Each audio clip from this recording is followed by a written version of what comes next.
यहाँ पर क्वेश्चन में बोला गया a slab of material of dielectric constant K has the same area as the plate of parallel plate capacitor. मतलब कि ऐसा समझ लो ये एक पैरेलल प्लेट कैपेसिटर है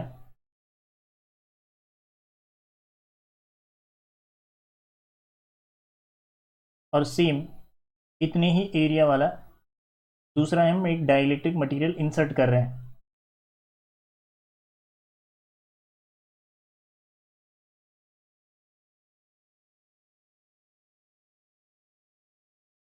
जिसका डाइलेक्ट्रिक कांस्टेंट पता है विच इज के। तो टोटल दोनों प्लेट का सेपरेशन कितना है? The separation between two plate is D. तो उसमें ये जो डाइलेक्ट्रिक मटेरियल है वो कितना है? Which is 3D/4। तो बाकी बचा हुआ पोर्शन है उसमें वैक्यूम दैट इज एयर। तो हमें उसका कैपेसिटेंस कितना चेंज होगा जब हम ये डाइलेक्ट्रिक इंसर्ट कर रहे हैं। तो लेट अस एज्यूम उसका इनिशियल कैपेसिटेंस कितना है? C0। तो कैपेसिटर का फॉर्मूला क्या है? C = Q/V। तो सबसे पहले पोटेंशियल डिफरेंस फाइंड करना होगा।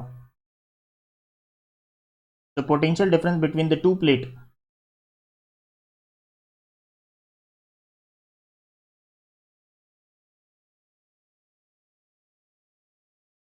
तो पोटेंशियल डिफरेंस हमें जो फाइंड करना है, तो पहले हमने डाइलेक्ट्रिक इंसर्ट नहीं किया हुआ था तब उसका charge Q0, potential V0। Charge Q0 and potential V0। तो कितना होगा वो?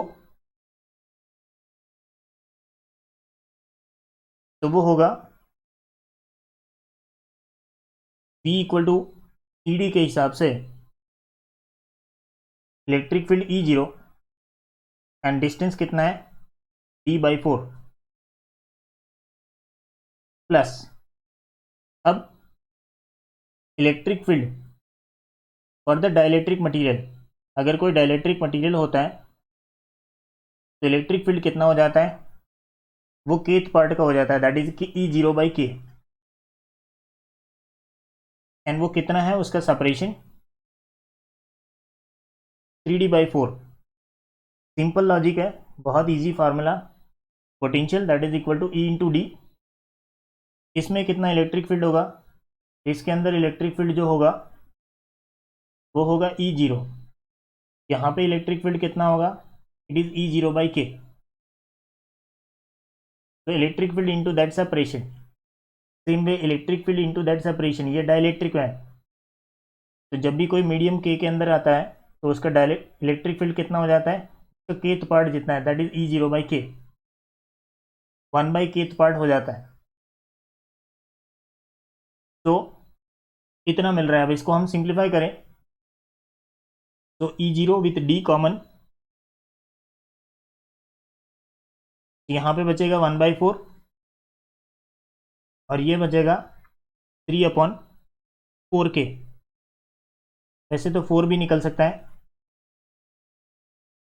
तो फाइनली ये E0 × D that is our original potential जब वैक्यूम था तब। This is the potential when the dielectric this dielectric is not inserted. ये जब इंसर्ट नहीं किया हुआ है तब का पोटेंशियल कितना है? E0 × D। हम इंसर्ट कर रहे हैं तब का हम फाइंड कर रहे हैं। E0 × D की जगह डाल दो V0। 4K का अगर मैं एलसीएम ले रहा हूँ तो it becomes K+3 divided by 4K। तो ये इतना पोटेंशियल हमें मिल रहा है।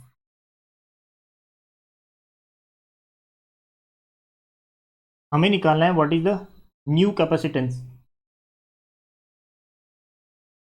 सो that new capacitance is the original capacitance उसका कितना है?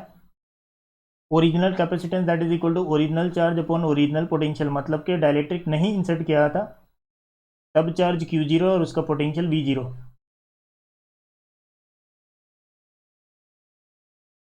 तो new capacitance that is equal to charge तो वही रहेगा बट पोटेंशियल चेंज हो जाएगा। अब वो कितना हो गया, इतना।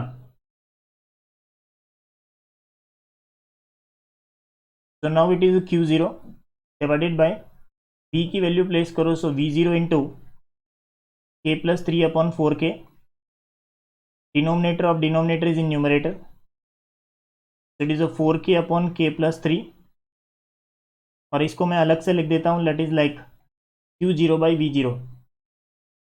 हमें पता है Q0/V0 that is the original capacitance. So finally we can say that the new capacitance when we insert the dielectric is a 4K/K+3 times of C0. This is the new capacitance. तो अगर आपके पास original capacitance available है और कोई dielectric insert कर रहे हो तो न्यू कैपेसिटेंस इस तरह से फाइंड करना है। सबसे पहले उसका पोटेंशियल फाइंड कर लो। पोटेंशियल दोनों का करना होता है, मतलब जहाँ पे इंसर्ट नहीं किया हुआ है उसका अलग से मिलेगा, और जो पोर्शन में हमने डायलेक्ट्रिक इंसर्ट कर दिया हुआ है उसका अलग होगा। दोनों का समेशन करो, टोटल पोटेंशियल फाइंड करके C = Q/V वाला फार्मूला यूज़ करो, टोटल कैपेसिटेंस मिल जाएगा।